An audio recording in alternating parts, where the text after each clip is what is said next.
প্রথমেই সকাল সকাল 9টার সময় উঠে যাই আমি। তারপর জল খাওয়ার পরে আলু সিদ্ধ এবং মুড়ি থাকে এবং সেটাকে চেনাচুরে মাখিয়ে নিই ভালোভাবে।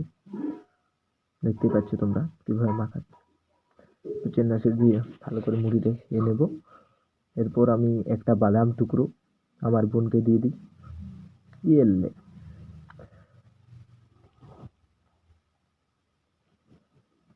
এরপর মুড়িটা আরও ভালো করে মেখে নিই। এরপর আমি চলে যাই আমাদের বাড়ি এবং সেখানে দড়িটা দেখতে পাই কেউ ঠেঙিয়েছে। তারপর আমিও অনেকবার ঠেঙিয়ে নিই দড়িটা ভালো করে, যাতে ধানগুলো দড়ি থেকে আলাদা হয়ে যায়। এরপর কঠিন পরিশ্রম করার পর আমি দেখতে চলে যাই আমার মোটর গাছ এবং দেখতেই পাচ্ছ এখানে ফুল দিয়ে দিয়েছে মোটর গাছে।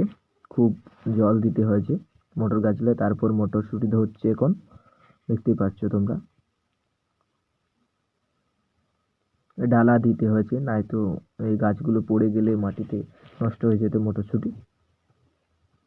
এটা আমি একা লাগিয়েছি বাড়িতে, আর কোনো কিছু এই বাড়িতে চাষ করা হয়নি। তো আজকের ভ্লগটা ছিল এতটাই। যদি ভালো লাগে তো লাইক করে দিও এবং চ্যানেলে যদি নতুন হয়ে থাকো তাহলে সাবস্ক্রাইব করে দিও।